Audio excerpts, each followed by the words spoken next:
राधे राधे भक्तजनों। आज मैं आपको महाकुंभ के बारे में बताऊंगी जो अभी इन दिनों में बहुत ही चर्चा में है। पर यह हमारा एक पौराणिक धर्म है। तो सुनो, पूरे 12 वर्षों के बाद महाकुंभ का आयोजन किया जाता है। महाकुंभ सबसे बड़ा और प्रमुख धार्मिक अनुष्ठान माना जाता है। कुंभ मेले में लाखों करोड़ों की संख्या में श्रद्धालु आते हैं।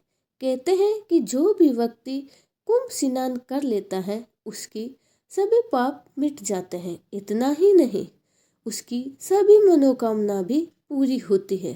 महाकुंभ दौरान विशेष पूजा अर्चना, यज्ञ और अन्य धार्मिक अनुष्ठान आयोजित किए जाते हैं।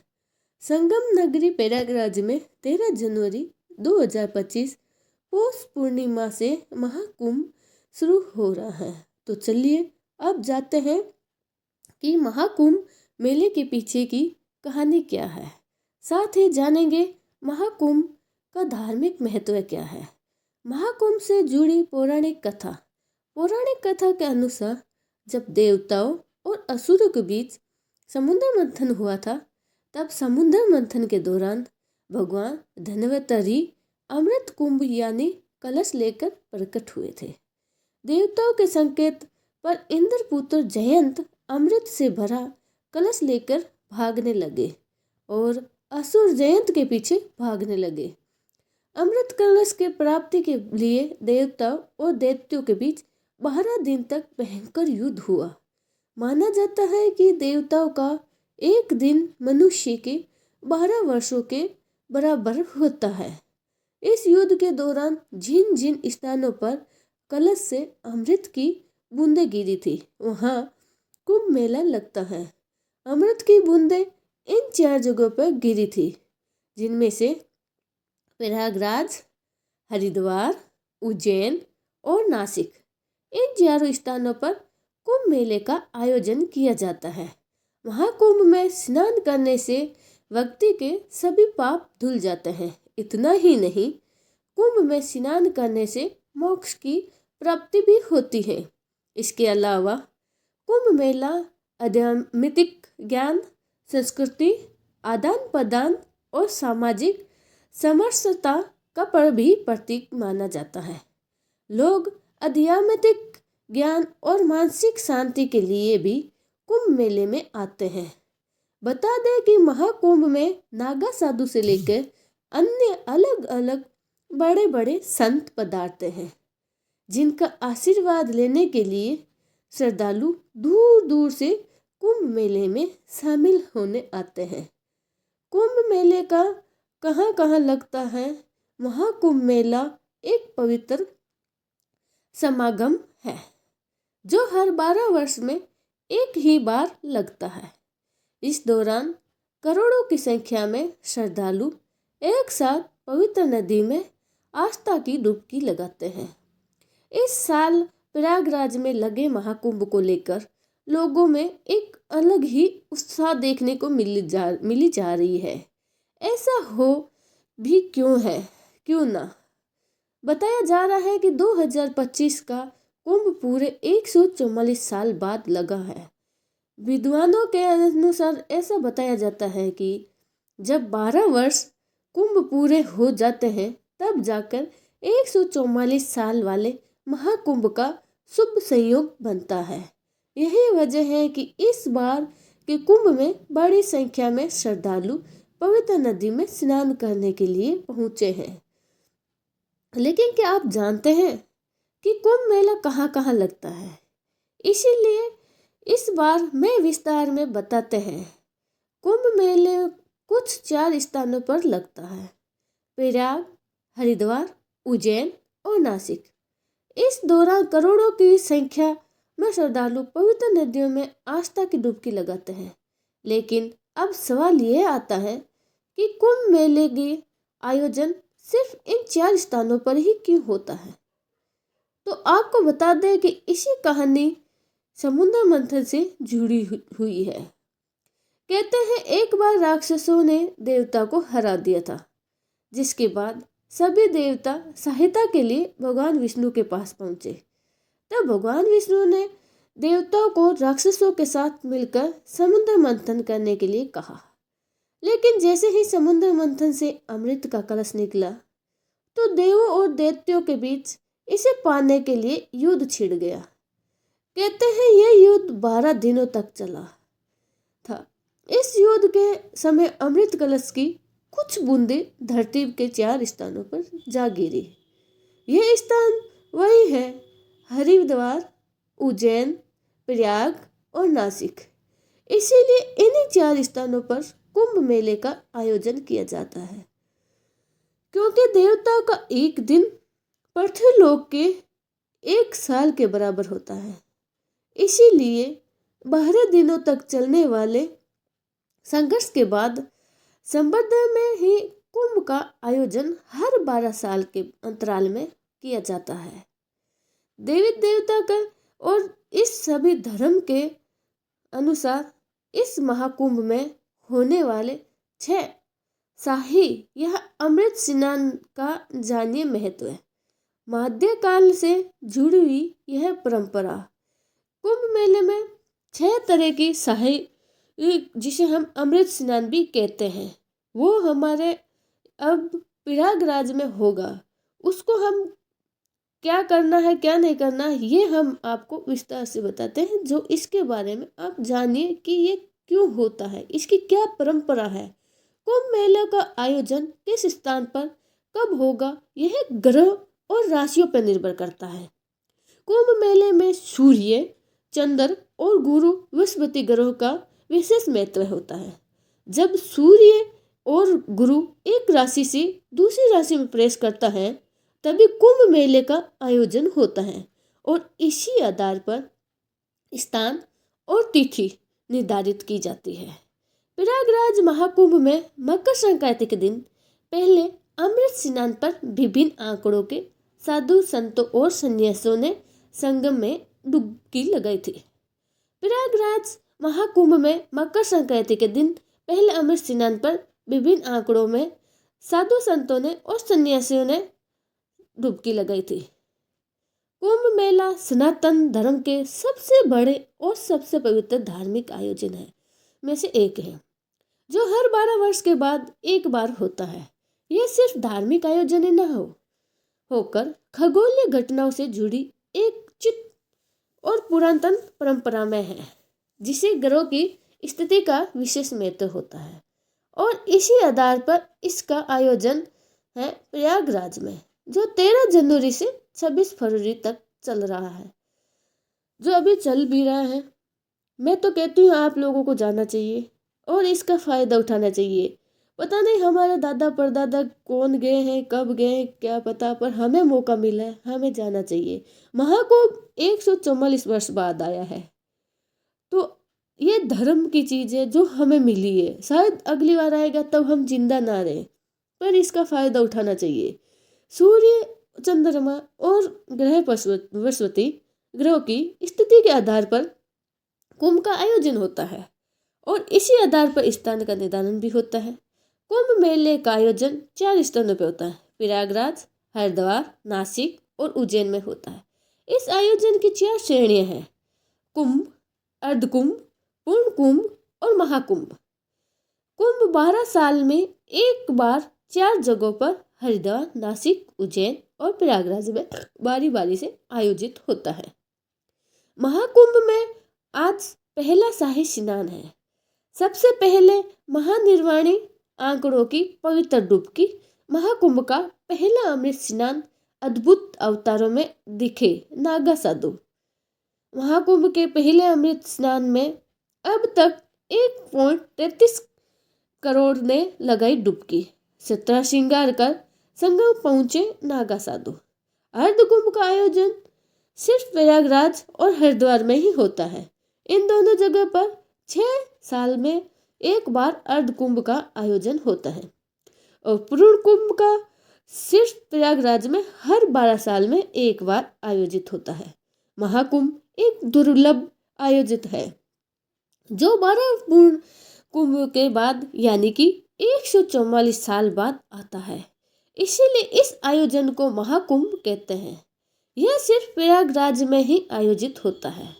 जहाँ गंगा, यमुना और सरस्वती पौराणिक नदियों का पवित्र जल इसमें होता है। ये तीनों संगम होती है, तब इसमें इसी के दौरान महाकुंभ का तीर्थयात्री की त्रिवेणी संगम के अनुसार स्नान करके खुद को आध्यात्मिक रूप से शुद्ध करने का अवसर मिलता है। प्रयागराज में महाकुंभ में इस बार संगम में पवित्र स्नान करने के लिए 6 मुख्य तीर्थियां निर्धारित है। इसीलिए आप महाकुंभ को जाओ और स्नान करो, और इसमें जितना धर्म मिलता है, जितने इसको करने से और इसमें जाने से हमारे पूर्वजों को भी इसके पानी से, जल से मोक्ष की प्राप्ति होती है। पौष पूर्णिमा 13 जनवरी को है। अब ये आपको स्नान कब कब करना है मैं बताती हूँ आपको। पूर्णिमा 13 जनवरी को, मकर संक्रांति 14 जनवरी को, मौनी अमावस्या 29 जनवरी को, बसंत पंचमी 3 फरवरी को, माघी पूर्णिमा 12 फरवरी को और महाशिवरात्रि 26 फरवरी को।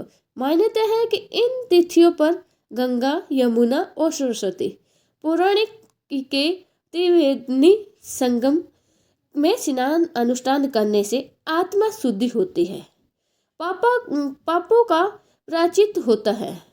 सनातन धर्म की रक्षा के लिए 8वीं शताब्दी में आदि शंकराचार्य के आंकड़ा परंपरा की शुरुआत की थी। शंकराचार्य के अखाड़े में ये परंपरा शुरू की गई थी। कुल अखाड़े 13 जो महाकुंभों में आते थे और अपना शिविर डालते थे। स्नान की प्रमुख तिथियों पर ये अखाड़े हाथी, घोड़ा, ऊंट के साथ भव्य जुलूस निकालते हुए इनसे जुड़े संत, सन्यासी और नागा साधु शस्त्र श्रृंगार करके संगम तट पर आते थे और स्नान करते थे, जिससे अमृत राजसी या सहाय स्नान का नाम भी जाना जाता है। आंकड़ों के स्नान करने के बाद आम लोग संगम में डुबकी लगाते हैं। अमृत या सहाय स्नान इस धार्मिक और आध्यात्मिक आयोजन के मुख्य आकर्षित होते हैं। अमृत या सहाय स्नान का महत्व है। अमृत, राजसी या सहाय स्नान, इन नामों के पीछे विशेष महत्व और संस्कृति है, पृष्ठभूमि है। माना जाता है कि नागा साधुओं को उनकी धार्मिक निष्ठा के कारण सबसे पहले स्नान करने का अवसर दिया जाता है। वे हाथी, घोड़े और रथ पर सवार होकर आते हैं। राजसी ठाठ वाठ के साथ स्नान करना आते हैं। इसी भव्यता के कारण इसे अमृत स्नान, सहाय या राजसी स्नान का नाम दिया गया है। एक अन्य मान्यता के अनुसार मध्यकाल में राजा महाराजा साधु संतों के साथ भव्य जुलूस लेकर स्नान के लिए निकले थे। इसी परंपरा ने अमृत स्नान की शुरुआत की गई थी। इसके अलावा यह भी मान्यता है कि महाकुंभ का आयोजन सूर्य और गुरु जैसे ग्रहों की विशिष्ट स्थितियों को ध्यान में रखकर किया जाता है। ग्रहों की चाल के आधार पर कुछ विशेष तिथियों पड़ती है। मान्यता है कि इन विशेष तिथियों पर पवित्र नदियों में स्नान करने से आध्यात्मिक शुद्धि, पापों का प्रायश्चित होता है, पुण्य और मोक्ष की प्राप्ति होती है। इसीलिए भी इन तिथियों पर होने वाले स्नान को अमृत स्नान कहा जाता है। महाकुंभ का आयोजन पहला अमृत स्नान शरीर पर भभूत भम भम भोले के उद्देश्य के साथ निकले नागा साधु देखने को हमें मिलते हैं। महाकुंभ का सांस्कृतिक महत्व है। महाकुंभ न केवल धार्मिक बल्कि संस्कृति दृष्टि में से भी बेहद ही महत्वपूर्ण है। इससे अमृत स्नान के बाद मंदिर दर्शन, दान पुण्य और अन्य धार्मिक अनुष्ठान शामिल होते हैं। महाकुंभ में भाग लेने वाले नागा साधु, अघोरी और सन्यासी सनातन धर्म और परंपरा की गहराई और विविधता को दर्शाते हैं। महाकुंभ का यह आयोजन सनातन धर्म की आस्था, सामाजिक एकता और सांस्कृतिक धरोहर का प्रतीक है। क्या है कुंभ का इतिहास, कहाँ से हुई इसकी शुरुआत। कुंभ मेले की उत्पत्ति सनातन धर्म की है। पौराणिक कथाओं के विशेष रूप से समुद्र मंथन की कथा से यह होती है। इसके मुताबिक दुर्वासा ऋषि के श्राप के कारण जब इंद्र और देवता कमजोर पड़ गए थे तो असुरों ने देवलोक पर आक्रमण करके उनको परास्त कर दिया था। असुरों से पराजित होने के बाद सभी देवता भगवान विष्णु के पास गए और उन्हें सारा वृत्तांत सुनाया। तब भगवान विष्णु ने देवताओं और दैत्यों को एक साथ मिलकर क्षीर सागर में मंथन करके अमृत निकालने को कहा। सारा देवता और भगवान विष्णु के निर्देशन का पालन करते हुए असुरों के साथ संधि करने का क्षीर सागर से अमृत निकालने का प्रयास करने लगे। एक तरफ सारे देवता और एक तरफ सारे असुर मंथन किए जा रहे हैं समुद्र में। महाकुंभ में आंकड़ों की अमृत स्नान जारी किया। घाट पर आने जाने की टाइमिंग फिक्स कर दी गई। श्रद्धालु के लिए संगम पर अलग अलग घाट। समुद्र मंथन में अमृत कलश निकालो तो देवता के इशारे पर इंद्र के पुत्र जयंत उसे लेकर अदृश्य हो गए। गुरु शंकराचार्य के कहने पर दैत्यों के जयंत का पीछा किया और काफी परिश्रम के बाद उन्हें पकड़ भी लिया। फिर अमृत कलश पर कब्जा प्राप्त करने के लिए देवता और असुरों ने 12 दिन तक युद्ध रहा। कहा जाता है कि इस युद्ध के दौरान पृथ्वी के 4 स्थानों पर अमृत की कुछ बूंदें गिर गई थी। ये 4 स्थान प्रयागराज, हरिद्वार, उज्जैन और नासिक।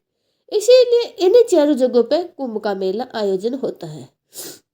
साथ ही मान्यता है कि देवलोक के 12 दिन पृथ्वी के 12 साल के बराबर होते हैं। इसीलिए हर 12 वर्ष में एक बार इन चारों स्थानों पर कुंभ का आयोजन होता है। कुंभ के आयोजन की तिथि और स्थान कैसे तय होती है, ये हम आपको बताते हैं।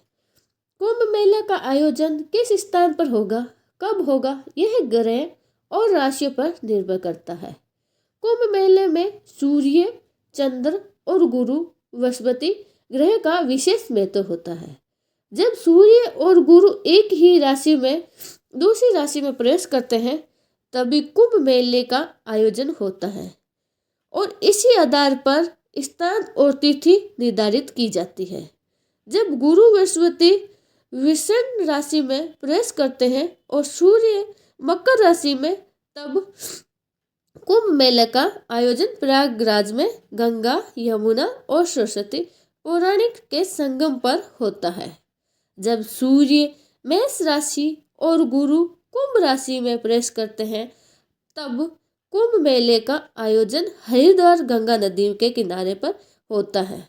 जब सूर्य और गुरु का सिंह राशि में प्रवेश होता है तब कुंभ मेला नासिक में गोदावरी नदी के किनारे पर आयोजित होता है। जब गुरु सिंह राशि और सूर्य मेष राशि में प्रवेश करता है तब कुंभ मेले का आयोजन उज्जैन शिप्रा नदी के तट पर होता है। गुरु के सिंह राशि में प्रवेश करने के कारण ही इसे विशेषता कुंभ कहते हैं। और अभी चल रहा है प्रयागराज में कुंभ मेला, और ये कुंभ मेला जो 12 साल यानी 144 साल बाद आया है, इसे महाकुंभ कहते हैं।